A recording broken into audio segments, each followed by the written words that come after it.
You make a bunch of noise out here, so they have peace and quiet in here. Because there's no better sound than the squeak-free guarantee from Advantech Subflooring and Advantech Subfloor Adhesive.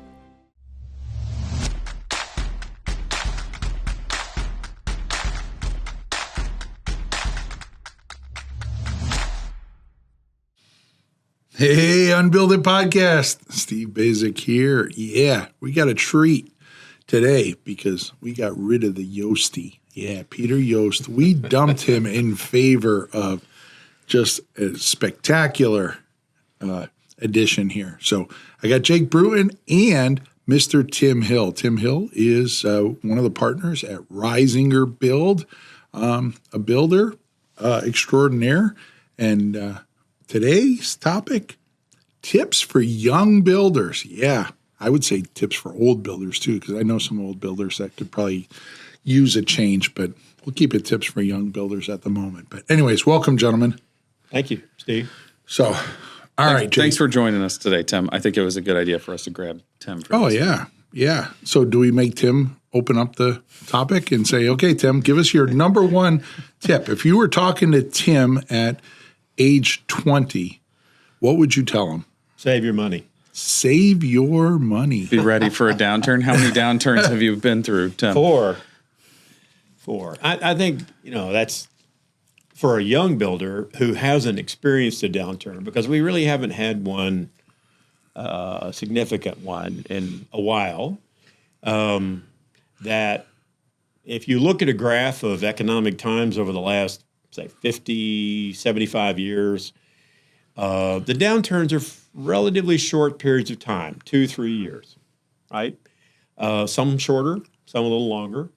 And what it takes to become a lifelong home builder remodeler is the ability to weather those storms. Mm-hmm. Yeah. Be thoughtful, smart about your decisions, be somewhat risk averse, and accumulate enough working capital to survive a downturn. Yeah. That's number one.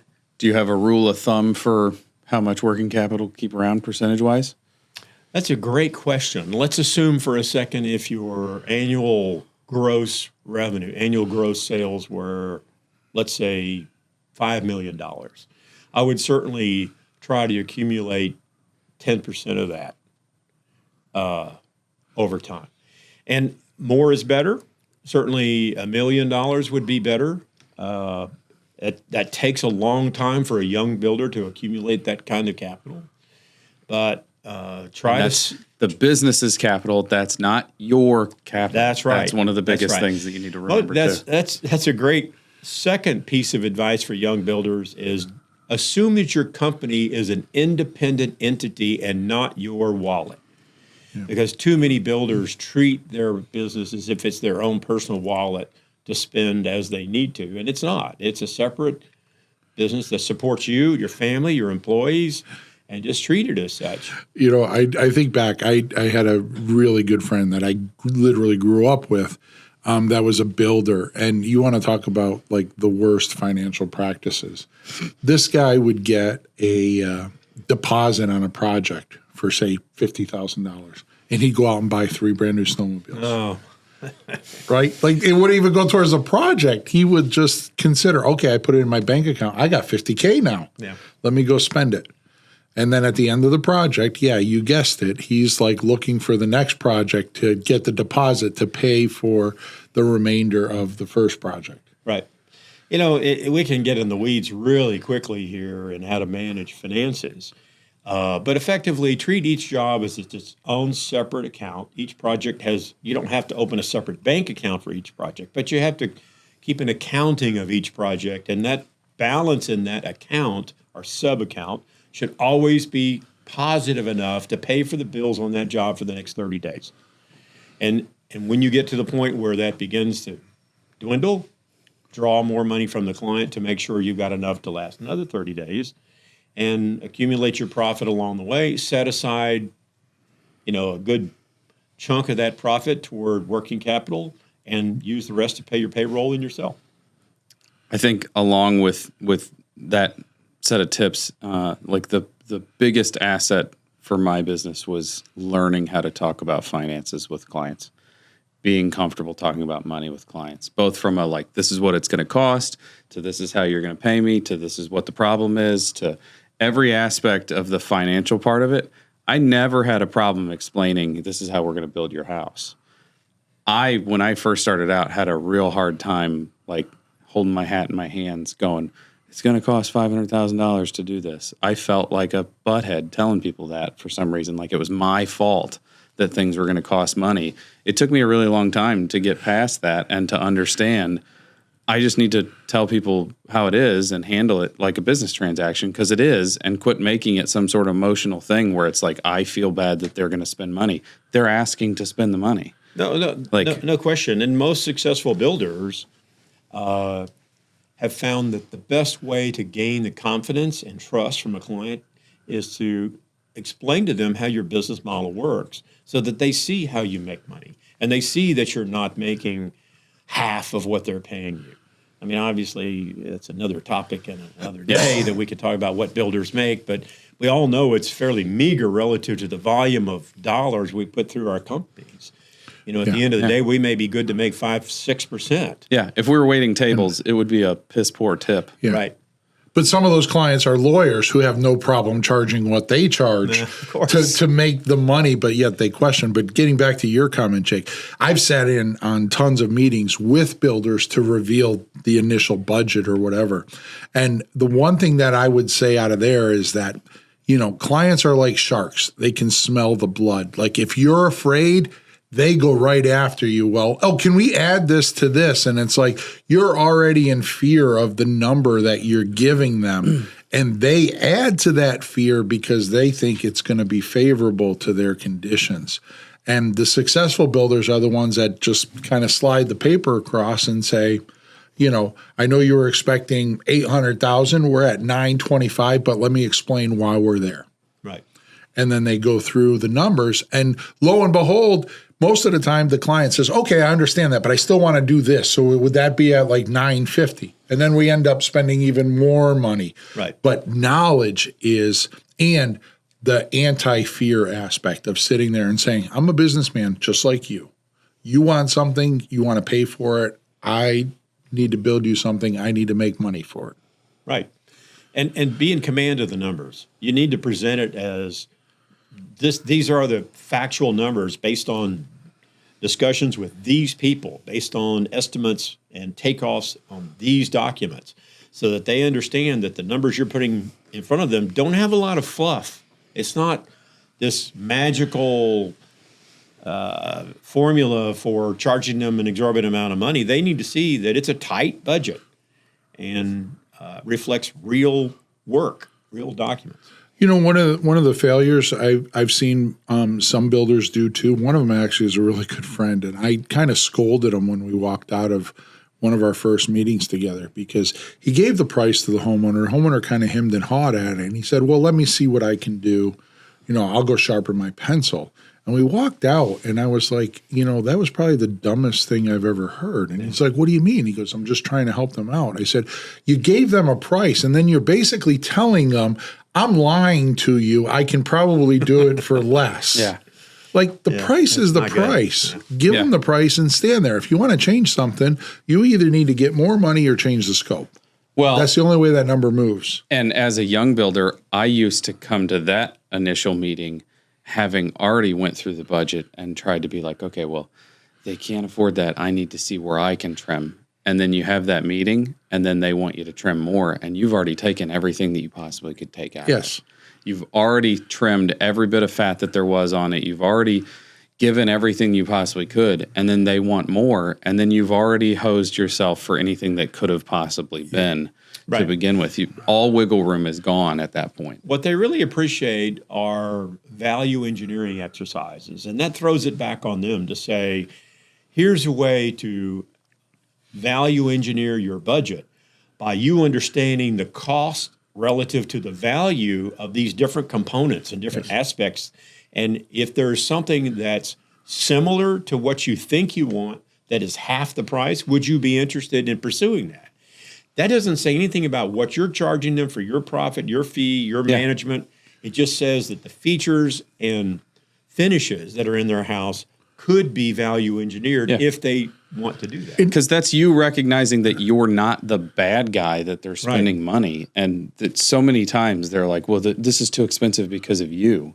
When you're not the reason that it's too expensive. The design and the choices are too expensive. That's right. And you're going to build whatever they want. Yeah. Right? As long as they're willing to pay for it. But yes, I love to have the builders early on for that because, every homeowner, we want a fireplace. Okay, is it just an insert? No, we want a real wood burner, stone goes up through the roof. It's like, you understand that's somewhere between probably $60,000 and $100,000, depending on stone, the quality of the mason, et cetera, et cetera, et cetera. And they're like, oh, they're really that much. But having a builder at the meeting also and being involved in that first meeting is, yeah, he's right. That's probably somewhere 80,000 plus or minus. And to your comment, Tim, now the homeowner can sit there and say, do I really want that fireplace? Yeah. Or was it just something that I thought would be cool in the family room? Because some of them do think like that. That's right. I have my computer in front of me. I opened it up when you were saying being in command of the numbers. Our bid document has 380 line items. Like that's where it starts. Right. And almost every time we bid one of these, we end up going, shoot, we don't have that in there. Like, how come we have not put that in there before? Like there was a fill item on this that we just did a house. And I was like, how come we've been able to give this to people and never noticed that we didn't have that one thing in there? If you have 380 line items, there is no chance that the client's going to look at this and go, you don't know what you're talking about. You're not paying attention. Yeah. At least at this point, I can go, this is how we got there. Right.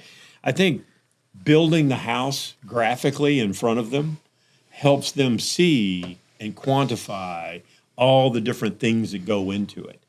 Because if you just give them a piece of paper with some scope explanation and a number at the bottom, to them, there's a lot of fluff in that number because they just don't graphically see how you ever get there. Yep. And I have builder friends that will email the proposal, which I think is a dumb idea. Because I have other builders that, the ones that I really highly respect, that would say something like, yeah, I would never email it. I'll set up a meeting and I'm going to deliver the proposal personally because I want to go through the numbers and I want to make sure they understand. Right. So I think there's a value in that, too, in the fact that you just didn't email them and they read a number and now they're angry. Right. And you have to overcome that. Right. That's right. I also think all of this conversation around numbers is where customer service starts as well. We have an in-house conversation at Arrow Building where we're building houses, but we're a customer service based industry. We're here to make sure that they get what they want. If we give them numbers that are incorrect at the beginning of the project, there's no chance that we deliver a good customer service experience throughout the project, because if I tell you it's $100 and you get exactly what you asked for, but it costs $200, you're going to be pissed. If I tell you it's going to be $200 and it costs a little less than $200 and you get exactly what you wanted, you're going to be happy. So it's in our best interest to give you accurate numbers from the beginning that are realistic so that you're not mad at us. And I always tell, I actually say to clients, part of our business model is to not piss you off. Yeah. And it gets a giggle most of the time. And I'm like, but that's a way of saying, we want you to be happy, because a happy client will tell a couple people, a pissy client will tell a bunch of people.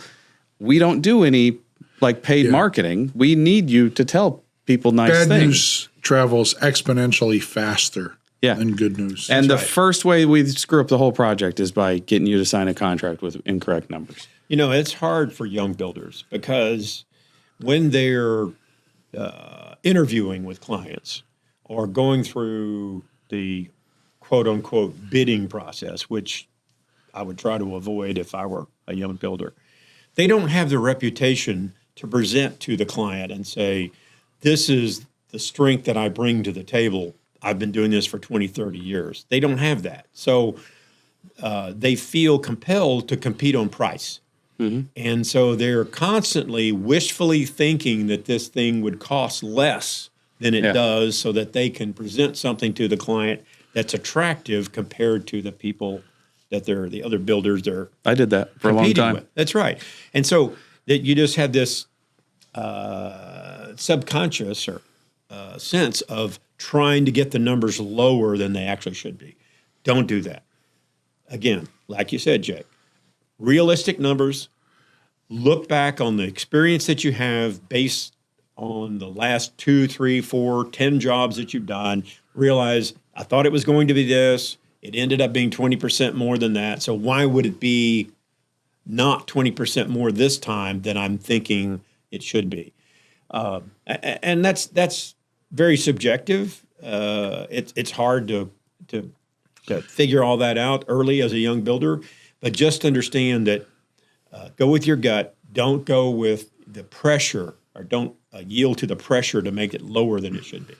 But the young builder, and I think as a young architect, I was in the same boat. It's that chicken and the egg, right? You need good projects to get good projects, but you don't have any good projects yet, so you have to fight to try and get a good project to get at the next level in that game.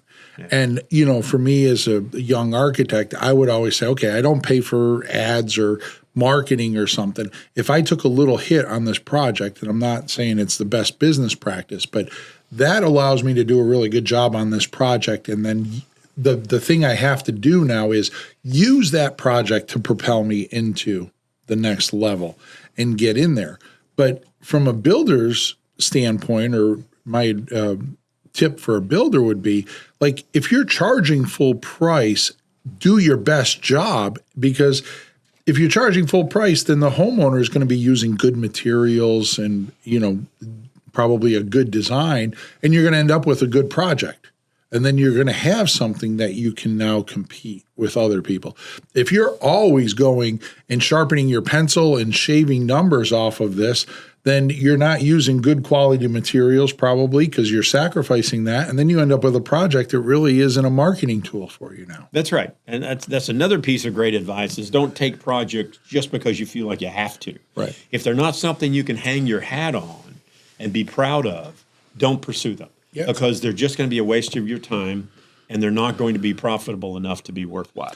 And everybody thinks you need to do, like, as an architect, for example, like, I need to do this $10 million house. I actually have no interest in doing a $20 million house. I would rather work for the client that wants to build a $2 million house and do a really nice job, be happy, be a modest size, and then, market it with good building science and integrate it with good design. So as a builder, like, I wouldn't poo-poo, like, doing that kitchen job. Whatever job you get, do it the best you can. Exactly. Because you need to turn that into a marketing.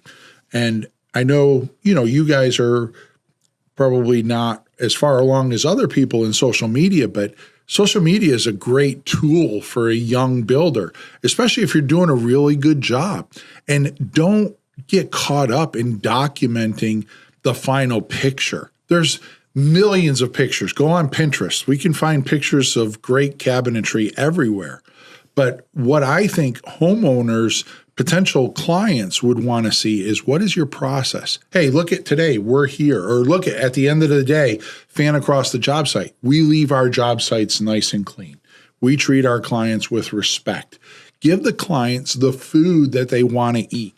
Right? Give them that video showing your process that they're saying, that guy, he Seems only like it would be lives nice.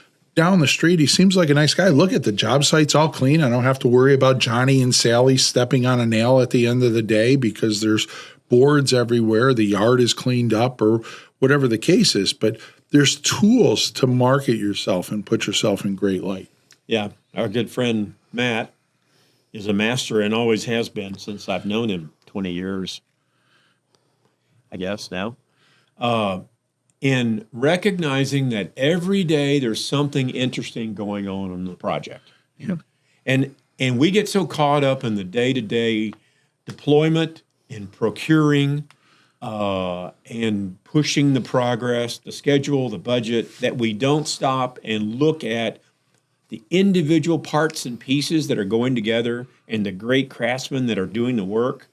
And try to document that in a way that's interesting to your clients, your fellow builders, your tradespeople. I mean, you guys do that more than I do. I'm not that good at it, but Matt is a master that just the microscopic pieces, components of every job are interesting. And if you point out how they go together and their function in the project and how they're going to make the project or the home perform better for the client, they're really interested in that stuff.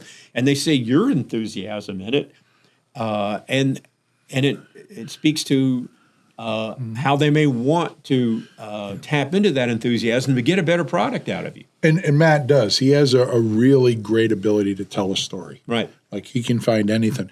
You know, the interesting thing in my conversations with Matt, it's kind of the flip side of what I just talked about. We've both been to a number of projects where you see the flashy pictures on the internet and it's like, oh, I'm in Colorado or I'm here. Let me go check in with this guy. I'm going to go walk a couple of his projects, maybe shoot some video or something. Then you walk his projects and you go, oh my God, these are awful.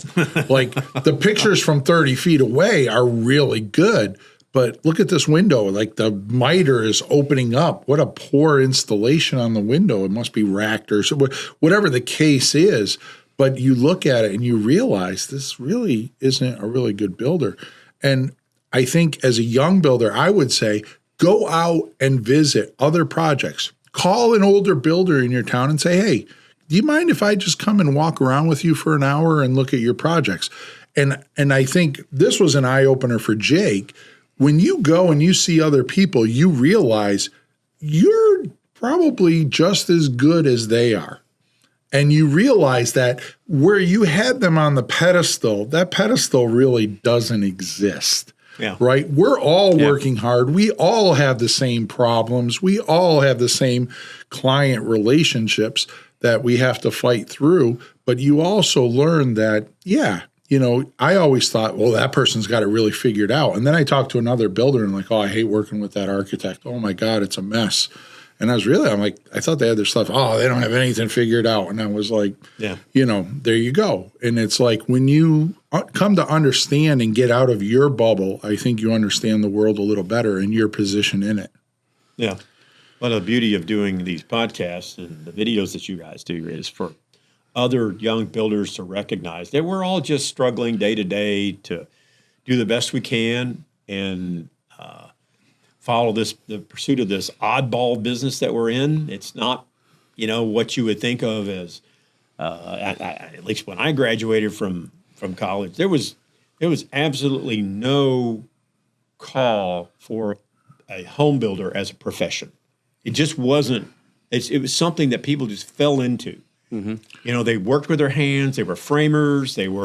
I moved to Arizona and I couldn't get a job, but I took a job as a framer and now I'm a builder. Yeah, I remodeled a kitchen and then I did a whole house and now I build new homes. And so it just kind of evolved. Nowadays there are professions, but the point being that we're all just along that path trying to figure out how the best way to build high quality homes and make satisfied clients. And it's a struggle. It's day to day. Even for people like me that have been doing it over 40 years, it's a struggle every day.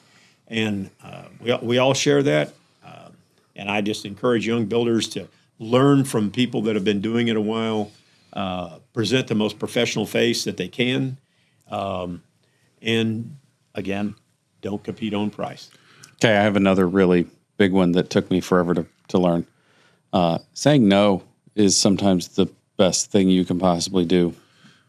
Like telling a client that the job's not right for you, passing on a project, not just answering the phone with, I would love that job. That job's right for us. It took me a very long time to realize that not every client that came through the door was our client. And that has been freeing, first of all. Yeah. And amazing for us, and learning to trust my gut and go, hey, these people seem like they're garbage people. I don't think I want to spend the next year and a half of my life with them. Some of them still slip through the cracks, and you don't learn it until you're totally engaged with them. But there are times where your gut says, don't work for these people. I got news for you. It's going to be better to not have any income because you're sitting at home waiting for the next job to come in or running around town trying to drum up the next job than it is to think that you're working for somebody that's going to end up suing you and cost you money in the long run. Yeah. Like not having a job and losing money on a job, I would rather sit at home and not make any money than throw money away. Yeah.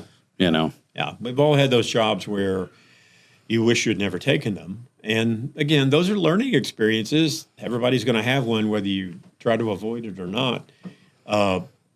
But saying no is effectively, as you say, freeing. But it also allows us to understand more what our niche is. Every builder will find their own niche. Don't ever try to be everything to everyone. Don't be the guy that remodels bathrooms and builds $5 million new custom homes. Those are not it doesn't fit, right? Yeah. Everybody needs to find what they're best at, what their niche is, so to speak, and then develop the trade contractor base, the supplier base, the project management team, the back office finance team to manage that business model, right?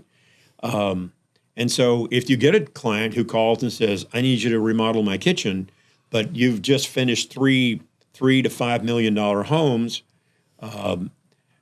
know your colleagues in your local community well enough to know, oh, I know what builder would be best for you. Let me get you in contact with them, right? That is a powerful way to build credibility in your community. When you're not competing with the people that are your colleagues in your local market, but you're sharing information and your client base based on who is the best fit for whom. Agreed. Yeah, I mean, to add to both of yours, to your comment, Jake, I would say, one thing I've learned is clients don't change their stripes. Like if there's bad signs on the meeting one, you're not going to improve them, right? If the wife doesn't show up to the meeting, well, she was too busy for this. She had things going on, so I'll just handle it and get it to her. You're in trouble already. Yeah. Right? Like if they're both not invested in the project to build a $2 million home, then what am I doing here? Right? And your comment, Tim, one of the best remodelers in the Boston area, a friend of mine, and he just retired, turned the company over to his team. But he had a great saying that said, I had a number of clients, I wish I paid them $500 to go away. I would have made more money. Yeah. Because they're just like, there's some that are such an emotional drain. And just the whole part of it is that, and I think it's building and architecture. It's just in the business. There's people like their mind is scattered. They can't answer the questions. And then they say, well, you're not doing this and that. And it's like, I gave you a list of 5 questions to answer. You didn't answer any of those 5. I can't do what I do unless I get those 5 answers. And so let's pay attention. And they're just scatterbrained. Yeah. But It's hard to recognize clients that understand what we do and value it. It takes a nose for it. It takes experience. But ideally, we want to find clients that want to do things right. And they don't necessarily want to just throw money to get the best product. They want to make sure that whatever money they spend is well spent. yes. And that's our job, to explain to them why certain things cost what they do and why to get them what they need could be more expensive than they think it should be. That's hard. But ultimately, once we engage them and get them on our side of the table to figure out what their project should cost, then I think they begin to appreciate what we do and how we do it, and are willing to spend what it takes to get ultimately what they want. Yeah, he was probably the best client I've had to date. And we finished the project a little over a year ago. And his mantra was the best choice should always win. Like when we started the project, he goes, Steve, I believe the best choice should always win. He goes, and I'll be honest, I'm not going to like the best choice sometimes, but it should always win. He was an engineer by trade, and he's in the world where he really understands value and what it means to systems. And he held through the whole project and stayed very, very tight to that mantra. And his project it's beautiful. Good. I'll wrap us up here with, I had a conversation with a carpenter at IBS recently that was asking about getting into being the contractor. And one of the pieces of advice that I gave is like, when you own your own business, it feels very much like you and the business become one thing. And you really have to make sure that you mentally are remembering that the success of the business does not mean that like you have failed or you have succeeded, like that the business is a separate thing, and that you have to not let small failures or successes like ruin or make your life and your mental health. You have to understand that it is a business. It is not the only thing that is important. Don't let the fact that like you run a business and you own that business like ruin your personal life, ruin your family's life, ruin the fact that you don't see your kids or things like that. You have to remember that this industry in particular is one that can completely take over things. People expect you to answer the phone all weekend and in the evenings, and there's so many crews that work on Saturdays and all those sorts of things that if you don't keep things separate and you don't allow that break, it very quickly will take over everything if you let it. You know, I shared it with you, I think. I don't know if you guys do it, but one of the builders that we've worked with, I only did a couple of projects, and they were a while back. We haven't done recently, but I was really impressed with him. When we started the project, he gave both me and the homeowner, and it was mostly for the homeowner, but me to just understand. It was like a 3-pager, and it was basically the rules of the project. He's like, we will be here at 7 a.m. We listen to music on the radio, but we listen to this type of music. Nothing offensive, nothing swearing, whatever. But we also, like some of the rules, we expect your cars to be out of the driveway by 7:15 a.m. We're going to have a dumpster where we'll go over where we're going to put it. But he had a whole list of rules. Do not call me. If you do call me during the day, you're going to leave a message. I return all my phone calls between 4:30 and 5:30 p.m., right? Because you don't want me to walk off the scaffolding on your job to go answer somebody else's call. So he just had a whole bunch of rules, but I just think it was a really great way to start a project. It's like, listen, this is a business. These are my business rules. You need to live by them. Yeah. We try to set boundaries so that the project managers do have a personal life, and we get them a lot of freedom. But as a general rule, I tell clients, we start an hour before our trades do, and we work an hour past when our trades quit. And that way you can expect to reach us somewhere between 6:30 to 7 in the morning until 5:30 to 6 o'clock in the evening. Not always the same person, but somebody will be engaged concerning your project during those hours. Generally, we don't work on the weekend. And it's that simple. I think they respect those boundaries, and it has worked out pretty good for us. Yeah. But you also have to be the builder that when they do call at 10 in the morning, you return their call in the afternoon. Yeah, you have to be responsive. You have to be responsive and do that. So that's right. It does work both ways. We have the same sort of document. We call it construction expectations. It outlines what it's like. It says, if you email, you should expect an email response within 24 hours that says, hey, if I don't have this answer, here's the timeline on which you'll have an answer on that, those sorts of things. If you're on the job site and you wish to talk to somebody about something, please talk to the project manager. The plumber is not interested in having a conversation about this or that, those sorts of things. Same sort of thing. I think it's great to outline those guidelines, especially if people haven't been through this before, especially if they haven't been through it with your company before. Managing expectations is one of the best possible things that you can also do as a young builder. If they go into it knowing that they've written you a check and they have a set of plans, and that's it. It's the Wild West for whatever their expectation is, then that's what they're expecting. Yeah. If you've done nothing to manage what their expectations are, other than here's what the house is going to look like and here's what it's going to cost, guess what? They're probably going to be disappointed in something, or they're going to be confused about something. Yeah. So you can't cover it all. It's really difficult to cover it all. We try. We have multiple phone calls before we even start signing pre-construction agreements. We have multiple conversations, but it still never gets all of it covered. So we try as best we can to have those. I think our construction expectations document's probably 17 pages. And I kind of apologize to people. I go, I realize this is a lot of homework. It's worth it. Please read it. Yeah.